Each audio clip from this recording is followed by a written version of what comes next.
안녕하세요. 지금은 개인 사업을 준비하고 있는 29살 여자입니다. 원래대로라면 지금쯤 3년을 연애했던 남자친구와 진작에 결혼해서 가정을 꾸리고 살고 있었어야 했죠. 남부럽지 않은 행복한 미래를 꿈꾸면서 말이에요. 그런데 결혼 준비를 시작하자마자 파혼을 하게 되었습니다. 하지만 일말의 아쉬움조차 없고 후회도 되지 않아요. 왜냐고요? 제가 결혼하려던 인간은 자기 가족들 앞에서 허수아비나 마찬가지였고 그 집구석은 정말 상상을 초월하는 시월드 중 시월드였기 때문이에요. 처음에는 그냥 시어머니가 조금 유난스러운 정도라고만 생각했어요. 모시고 살 것도 아닌데 그게 뭐가 문제겠냐 하고 대수롭지 않게 생각하려고 했었죠.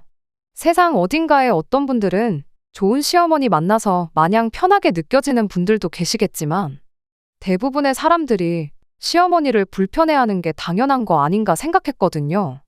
그런데 이 집구석은 불편한 정도가 아니라 선을 넘어도 한참을 넘어버렸어요. 뭐 얼마나 대단한 집구석이라고 저를 사람 취급도 안 해주는데 저라고 이 인간들을 사람 취급을 해줘야 하는가 싶었죠. 결혼을 더 두고 볼 게 있는 건가 싶은 생각이 드는 순간 속 시원하게 파혼 선언 해주고 돌아왔습니다. 3년 연애하는 동안 정도 많이 들었고 사랑했으니 결혼까지 생각했던 거지만 그 시간이 아까울 뿐이지 아쉬운 마음은 하나도 없네요. 아마 지금 파혼 안 했으면 이혼했을 게 분명했으니까요.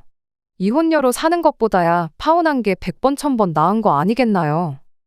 말씀드렸다시피 남자친구 자체만 두고 보면 나쁜 사람은 아니었어요. 남자친구는 직장 동료로 처음 만났습니다.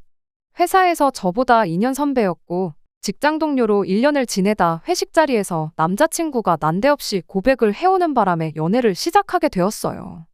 회사 자체가 규모가 작고 워낙에 가족 같은 분위기라 그런지 오히려 다른 직장 상사들은 물론이고 사장님까지 나서서 남자친구를 밀어줄 정도였죠. 보통 규모가 작은 회사일수록 사내 연애를 기피한다던데 저희 회사는 그런 게 전혀 없었습니다. 아무튼 그렇게 저희는 연애를 시작하게 되었어요. 암만 공인된 연애를 하게 되었다고 하더라도 업무에는 지장을 주지 않게 공과 사는 확실하게 구분했습니다. 그래도 남자친구라고 회사에서 일욕심 안 부리고 가늘고 길게 가려고 하는 모습이 조금 답답한 면은 있었지만 그런 거 말고는 성격적으로 문제가 되는 건 하나도 없었습니다.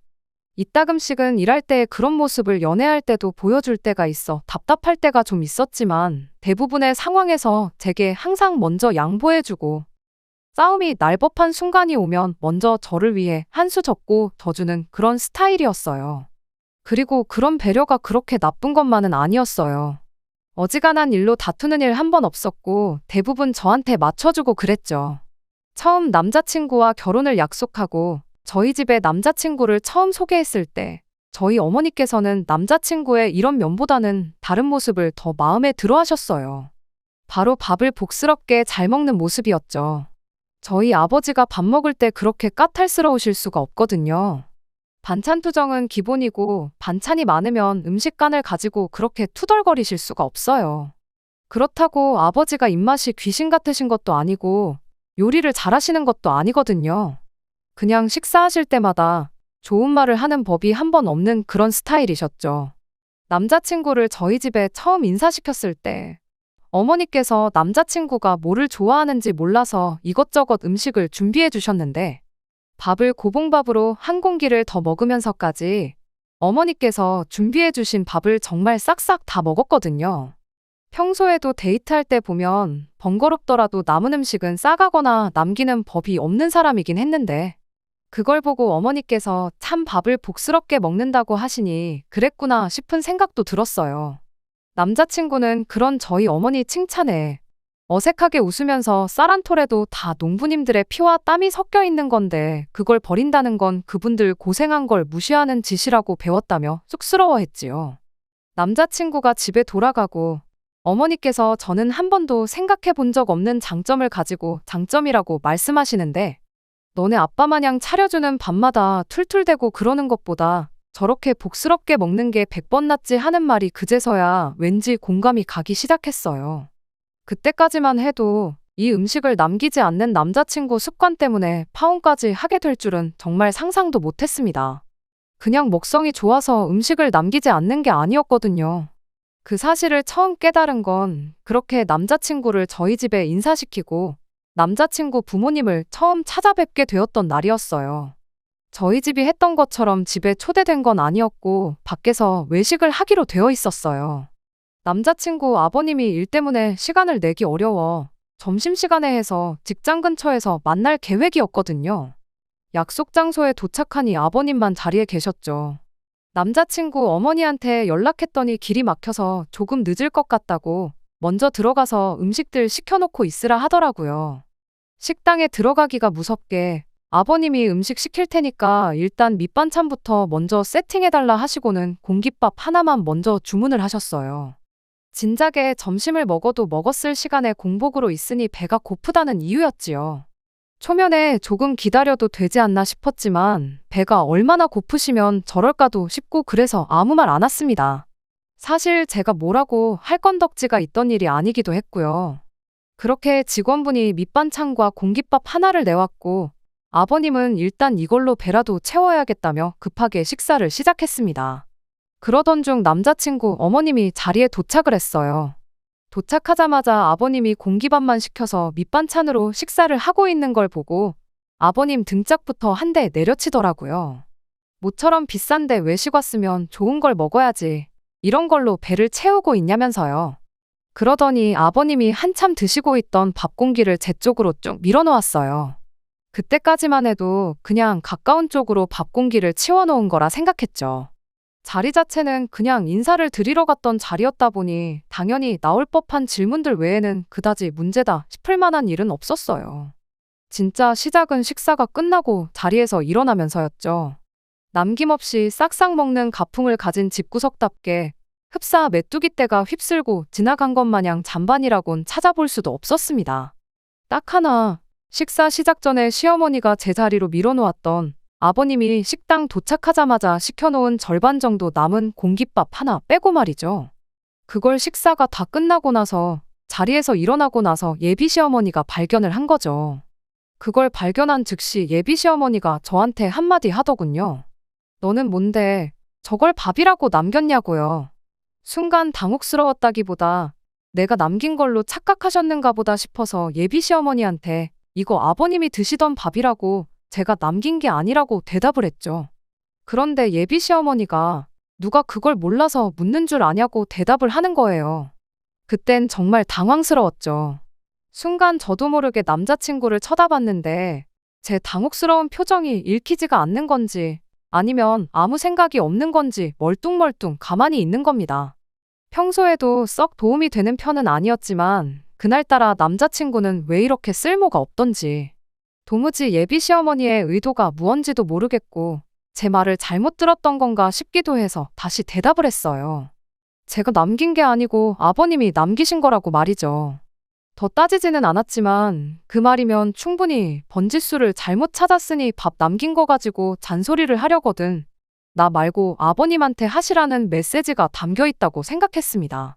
예비 시어머니는 그런 제 대답에 한숨을 푹 쉬더니 바로 직원분을 불러서는 일회용 봉지 하나를 달라 했어요.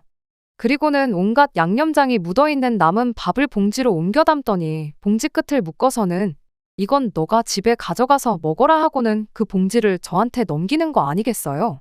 순간 또 이게 무슨 상황인가 싶어서 이 밥을 제가 어떻게 먹냐고 되물었죠. 예비 시어머니는 그릇에 옮겨서 전자레인지에 1분만 돌리면 된다고 찬밥도 한 번 안 먹어봤냐며 또 뭐라 궁시렁대기 시작했죠. 어이가 없어서 제가 설마 전자레인지 사용법도 몰라서 그러는 거겠냐고. 아버님이 먹다가 남긴 밥을 왜 저한테 처리하라고 그러시는 거냐 했죠.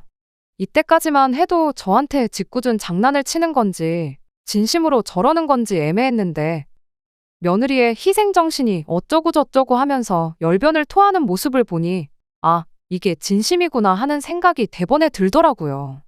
며느리 희생정신이 웬 말인가 했더니 비싼 밥 먹으려고 외식 나와서 시아버지가 맛있는 걸 더 많이 드시는 게 당연한 거지. 쌀밥으로 배를 채우게 하는 게 말이나 되냐고. 며느리면 며느리답게 시어른들이 맛있는 거 하나라도 더 드시게 양보하는 것이 기본 아니겠냐는 말도 안 되는 소리를 하더라니까요. 어이가 없어서 아니, 맛있는 거 많이 드시는 것도 좋은데 안 드실 거면 그냥 남기면 되는 거 아니냐고 그렇게 대답했더니 이번엔 또 저보고 버리기는 뭘 버리냐고 얘가 음식 아까운 줄도 모른다고 또 뭐라 하는 겁니다. 와, 진짜 어이가 없어서 웃음도 나오지를 않더라니까요. 그렇게 어이없게도 예비 시어머니가 건네준 먹다 남은 밥이 들어있는 투명 봉다리를 받아들고 가게 밖을 나오게 되었어요. 두 분이 차 타고 건물 밖으로 나가는 걸 보자마자 그 길로 남자친구한테 밥봉지를 던져줬죠. 남자친구한테 이 상황이 지금 말이나 되는 거냐고 대번에 따지면서요. 그랬더니 남편이 뭐 그렇게 예민하게 구냐는 듯 대답을 하는 거 아니겠어요? 원래 우리 집이 밥 남기는 거 안 좋아한다고 진작에 말하지 않았느냐고요. 아니, 그럼 그걸 아는 인간이 이렇게 될 줄 알면서도 식사가 다 끝날 때까지 아버님이 먹다 남은 밥을 그렇게 내버려 둔 거냐고 따졌어요. 그랬더니 엄마가 하는 말 못 들었냐고. 그 상황에서 자기가 그 밥을 먹는다고 했어도 상황은 별반 달라질 거 없었다는 소리를 하더라고요. 말인즉슨 며느리가 가족들이 더 맛있는 거 먹도록 희생해야 하는 게 시어른들 뿐만 아니라 남편한테도 해당한다는 소리였죠. 못 먹을 거 준 것도 아니지 않냐길래 어이가 없어서 넌 그럼 우리 엄마나 아빠가 먹다 남긴 밥을 너한테 먹으라고 줘도 따라서 먹을 셈이냐 물었더니 그 말에는 또 아무 대답을 못 하대요. 자기도 길게 끌어봐야 좋을 거 하나 없겠다는 걸 알았는지 이내 저한테 미안하다고 사과를 하더라고요. 다음부터는 같은 상황이 생기면 자기가 먹는 쪽으로 하겠다면서요. 그리고 크게 걱정 말라고 원래 우리 집이 웬만해서는 먹을 걸 남기는 법이 없다고 오늘 같은 경우는 거의 보기 드물다며 웬만해서는 남는 음식이 없을 테니 같은 일이 또 일어나지는 않을 거라면서 자기가 신경 못 써줘서 미안하다고 계속해서 사과를 해왔습니다.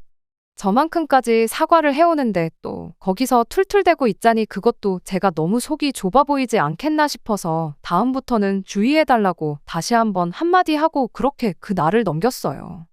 다음번에 예비 시어머니를 만나게 된 건 상견례 자리였어요. 사실 그날 이후로 아예 결혼을 엎어버리는 걸 생각 안 한 건 아니에요. 아무리 사람마다 자라온 환경이 다르고 집집마다 가풍이 다르다고 해도 그날의 일을 그냥 다르다는 이유로 묻어버리고 넘길 일은 아니었으니까요. 결혼하고 나서 시부모님과 함께하는 자리가 있으면 음식 남는 거 가지고 신경 쓰고 스트레스를 받게 될 게 너무 뻔한 일이잖아요. 남자친구가 믿어달라고 했지만 만에 하나 바뀌는 거 하나 없이 시댁과 교류할 때마다 저 혼자만 참아야 하는 상황이 온다면 남자친구 하나 믿고 결혼했다가는 제 인생이 한순간에 시궁창으로 직행하는 거나 마찬가지라는 생각밖에 들지 않았습니다. 그래도 남자친구가 자기가 같은 일이 일어나지 않게 해결하겠다며 믿어달라고까지 했는데 그걸 기회 한번 줘보지도 않는 것도 아니지 않나 그렇게 생각했었던 게 제 실수였지요. 그렇게 결국 양가 상견례를 준비하게 되었습니다. 상견례 장소는 섭외부터 전부 제가 했어요. 인사드리러 간 자리에서 제가 그런 꼴을 당했던 걸 부모님한테는 따로 말을 안 했다 보니 최대한 같은 일로 불상사가 생기지 않도록 하기 위함이었죠. 일부러 장소도 코스로 요리가 나오는 한정식집을 골랐습니다.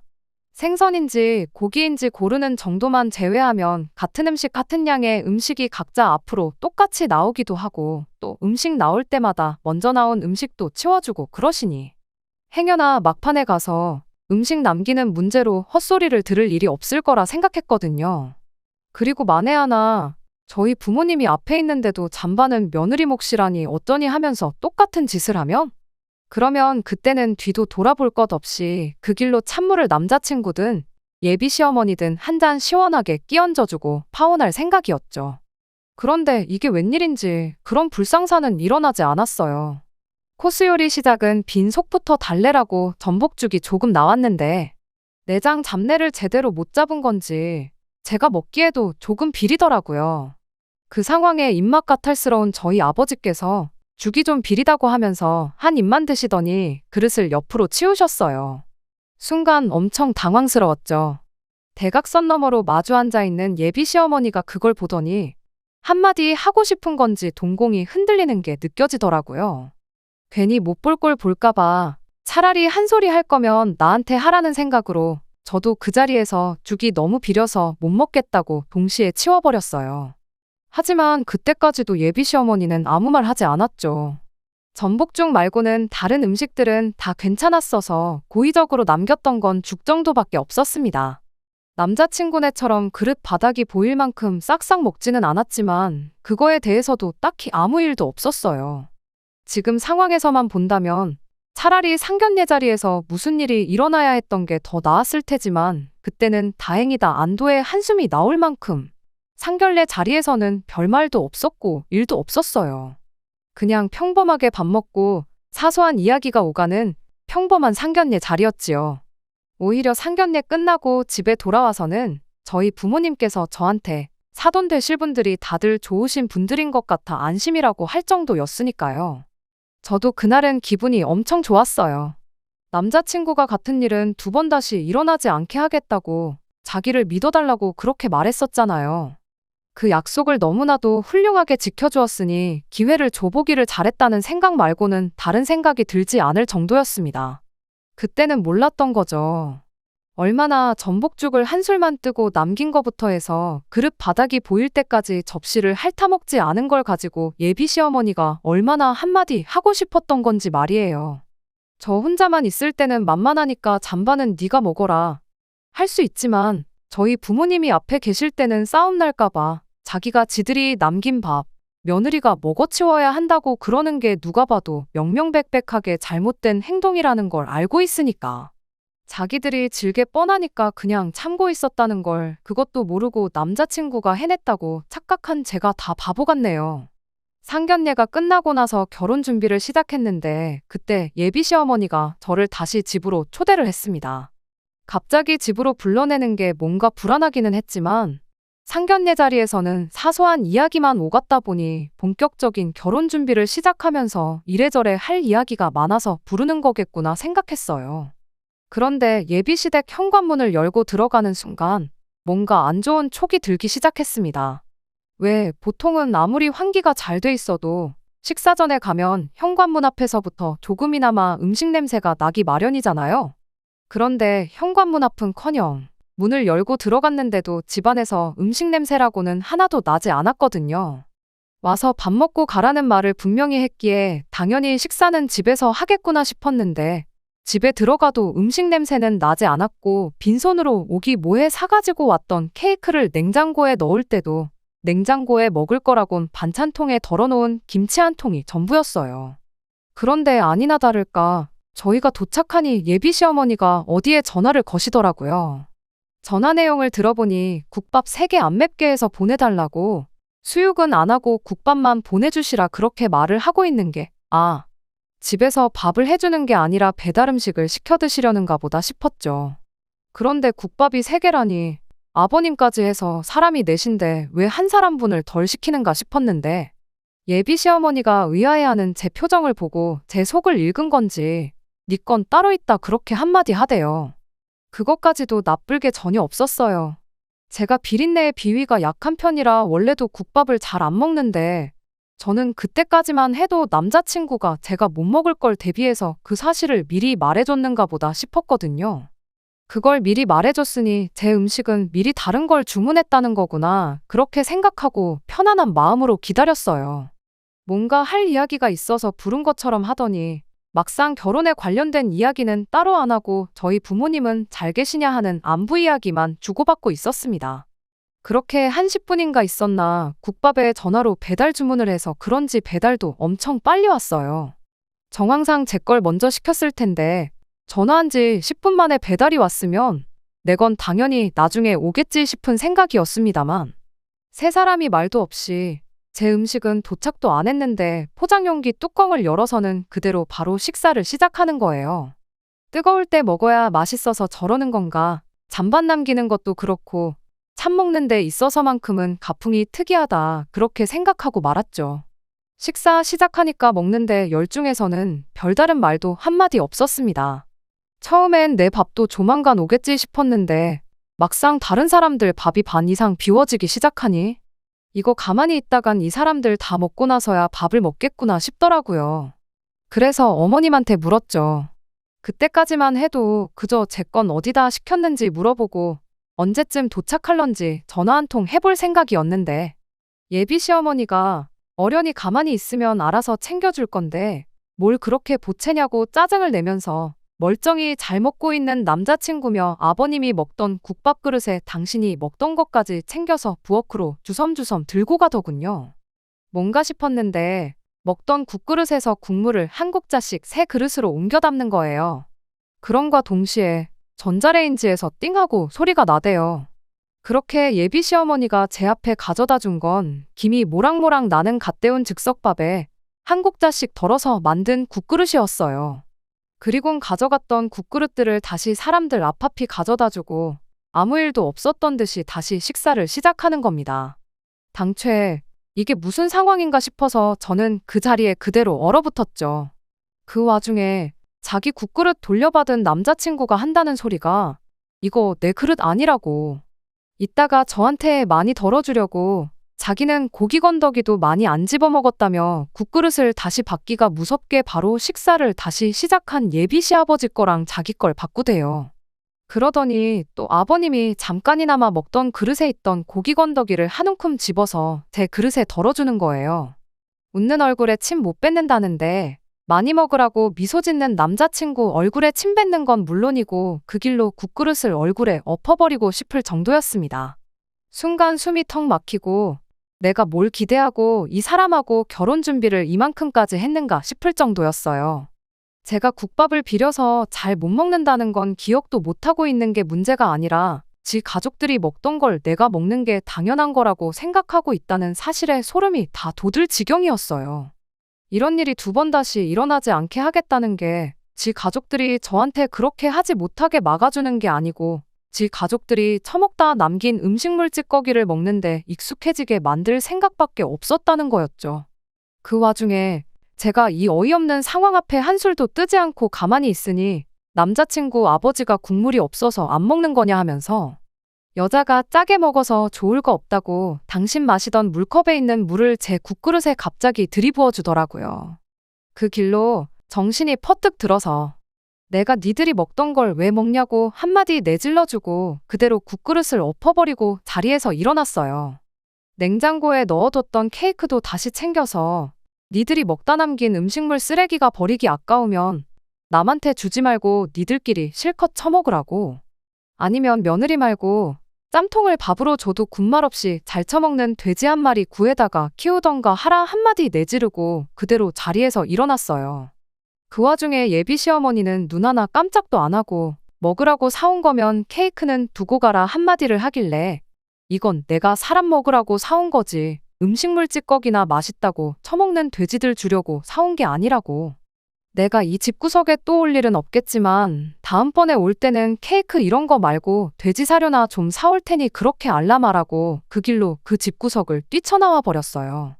이제 뭐 이 집에 예비 며느리도 아닌데 할 말 못할 말 가리지 않고 다 나오더라고요. 다른 것보다 속이 너무너무 후련했네요. 그렇게 집 밖을 나오니 남자친구가 이게 무슨 상황이냐고 저를 따라 쫓아나오길래 한마디 해줬어요. 밥도 다 안 먹었는데 여기까지 따라 나와도 되는 거냐고 엄청 걱정해주는 말투로요. 괜히 음식 남기면 내가 바닥에 엎어놓은 것도 잔뜩일 텐데 부모님이 네가 먹던 거랑 바닥에 엎어진 찌꺼기랑 먹어야 되지 않겠냐고. 그거 부려니까 나 붙잡을 시간 있으면 집에 들어가서 부모님 대신해서 음식물 찌꺼기나 실컷 처먹으라 한마디 해주고 그렇게 그냥 집으로 돌아갔습니다. 집에 도착하니 남자친구가 전화로 애걸복걸 해명을 하면서 저를 붙잡대요. 상견례 자리에서 전복죽 남긴 걸 보고 어머니가 벼르고 있었답니다. 그때 그렇게 음식 남기는 거에 대해서 말을 했는데도 자기 앞에서 버젓이 음식을 남긴 게 며느리가 시어머니한테 기싸움을 거는 걸로 받아들이셨다는 거예요.